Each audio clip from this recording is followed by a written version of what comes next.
The clearest thing was that he wasn't staying in LA. That was probably the most clear thing. When did you realize that? When did you realize LeBron is not going back to the Lakers? When he finally told you, like, okay, you can start shopping me elsewhere? Yeah, I think, look. Rich Paul sends shockwaves through the basketball world with a stunning revelation. He hints that a future nobody expected may now be unfolding. LeBron James appears ready to move on from Los Angeles after all. According to Paul, the decision begins with LeBron himself, who has reportedly authorized his longtime agent to evaluate opportunities beyond the Lakers.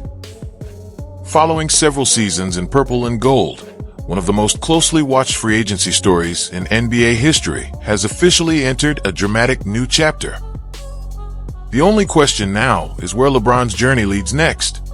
Which franchise has the best chance to land him? And how will Rich Paul manage one of the biggest negotiations the league has ever witnessed? Possession of. Everything else, you just have to go to work and try to set the table as best as possible to allow him to understand what's in front of him. And obviously, you guys know Bron is extremely smart with all this stuff, so he has a understanding of what's there. Paul explains that his responsibility is to carefully evaluate every possible path before presenting LeBron with the strongest opportunities available. He points out that LeBron approaches major career decisions with experience and careful judgment, treating each one like a strategic move rather than an emotional reaction. For an agent, the mission goes far beyond locating a new destination. It is about building the ideal situation for a superstar to succeed. That raises an even bigger question. What elements actually define the ideal landing spot for a player with LeBron James' resume, influence, and championship ambitions? When they say he about to make a decision, we just talked about this at, hold on. You know this. Sean Devaney. A pair of lips will say anything, man. See, I like coming to Nightcap and I can have a little fun. I want to come on here. I've been trying to come on here to just hang with you guys, man. But yeah, don't listen. Don't listen. Okay. Don't nobody know. If I don't know, who knows? Rich Paul skillfully shuts down the growing rumors, making it clear that no definitive choice has been reached. With a confident remark, he quips, "If I don't know, who does?" It's a perfect example of how he keeps the spotlight under control while protecting sensitive negotiations in a league where information spreads instantly. Still, co-host Joe Johnson offers a different perspective, drawing on his familiarity with both Rich Paul and LeBron James to explain how they usually approach major career decisions. His observations provide a glimpse into the calculated strategy that often unfolds behind the scenes before any blockbuster move becomes official.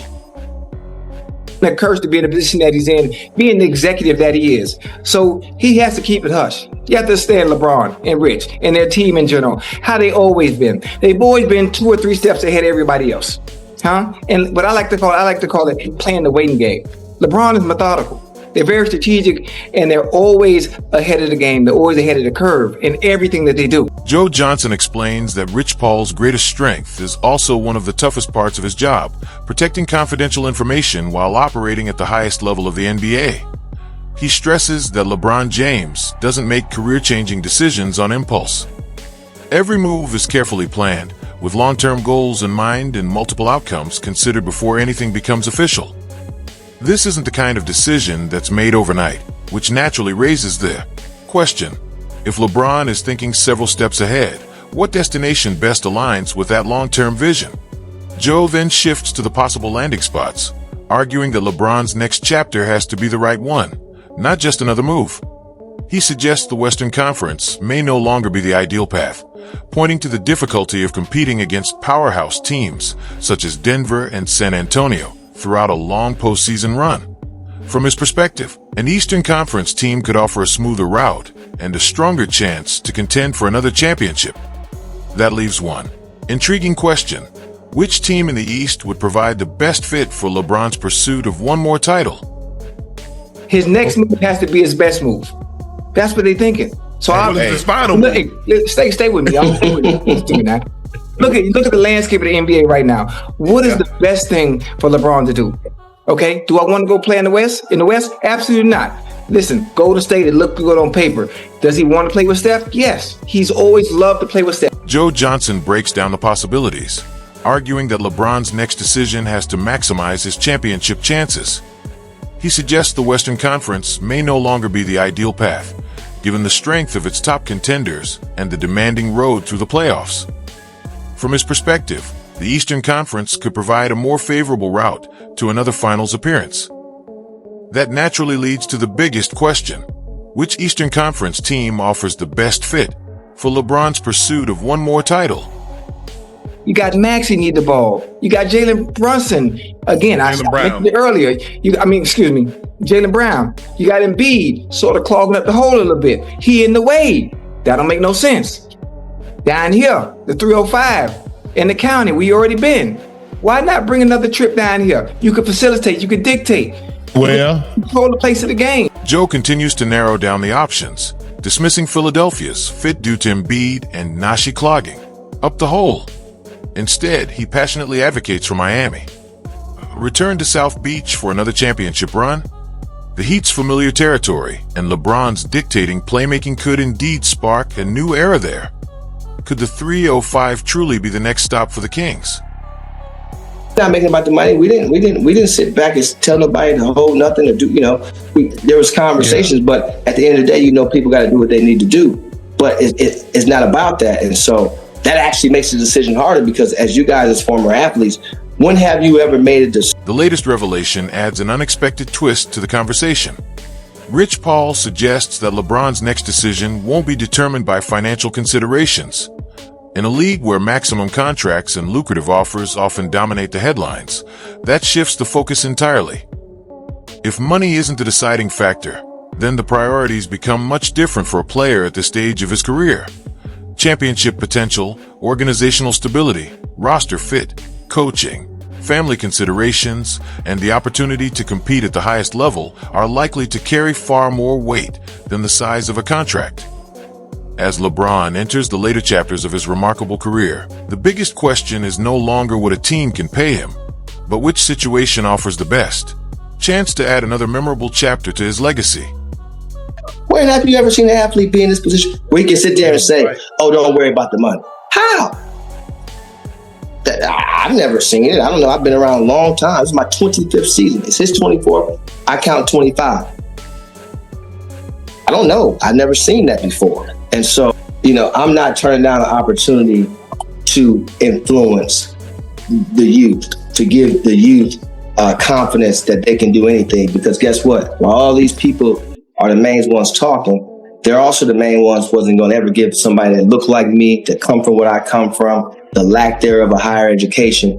Rich Paul also responds to his critics by explaining that his platform represents something much bigger than basketball.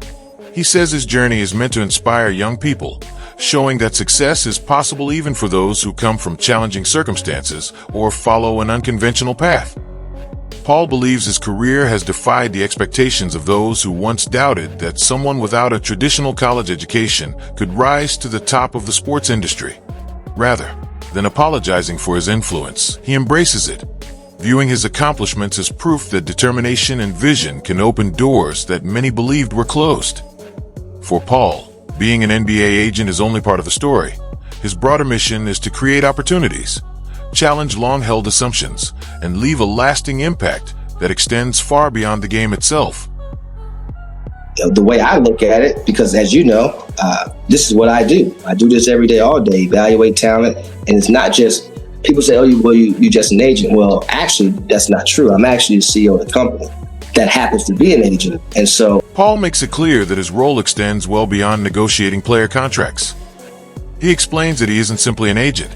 He's the CEO of Clutch Sports, overseeing a full-scale organization focused on identifying talent, developing careers, and expanding a far-reaching business. That distinction is key to understanding both his perspective and the influence he carries throughout the basketball world. His vision isn't limited to representing individual athletes. It's about building a lasting enterprise that can continue growing and creating opportunities for years to come. The bigger question, then, is what it takes to transform a sports agency into a powerful business capable of shaping careers and leaving a lasting mark on the industry. competitive agent, meaning they tell families, oh, Rich going to run a team and things like that. I think that's part of the game. But the reality of it is, no. I built see, it's a difference between building a business and building a book of business. I built a business. And so it's not that easy to go away from. Rich Paul explains that there's a major difference between simply accumulating clients and building a true business. His goal has never been to assemble a long list of athletes. It has been to create an enduring organization with a strong foundation and long-term vision. Years of effort have gone into developing something that functions as an institution rather than just a collection of individual client relationships. That level of personal investment is one reason he isn't easily distracted by speculation about taking on a front office role with an NBA team. His ambitions reach well beyond any single position or player, centered instead on growing a complete ecosystem that can continue creating opportunities and delivering value across the sports industry for years to come. Do what I've been able to do and not be dependent of, because I think when an athlete give you an opportunity as a friend, as a brother, as a cousin, distant cousin, whatever the case may be, that's not something that you should rest on. That's not to make a bed. That's more of like a pallet. Rich Paul reflects on the immense appreciation he has for the opportunity LeBron James gave him at the beginning of his journey, while making it clear that he never allowed that opportunity to become something he relied on indefinitely. Instead, he viewed it as a launching pad, an advantage that helped him get started, not a destination where he could become comfortable. That mindset of independence, combined with a relentless commitment to building something of his own, has been a defining factor in his success. Rather than living in the shadow of someone else's achievements, Paul has worked to establish his own reputation, proving that lasting success comes from vision, persistence, and the determination to create a legacy that stands on its own. It's just a proper way of doing things. And as you know, I try to get a game and as best as I can, man. I'm extremely appreciative of the opportunity that was given to me. But at the same time, I know I knew I couldn't lean on that, and the last thing I ever wanted to do was be that guy in the second. Rich Paul emphasizes a lesson that has guided his career. Never rely solely on an opportunity. Use it as a foundation to build something of your own. He credits LeBron James for opening the door, but insists he earned everything that followed through hard work, vision, and persistence. Paul also reveals his passion for music and fashion, explaining that his talent for identifying and developing potential extends far beyond basketball. Discussing players like De'Aaron Fox, he stresses the importance of blocking out social media criticism, maintaining a short memory after setbacks, and finding ways to contribute even when shots aren't falling. As for LeBron's future, Paul playfully maintains that he knows no more than anyone else, reinforcing just how closely guarded the decision remains.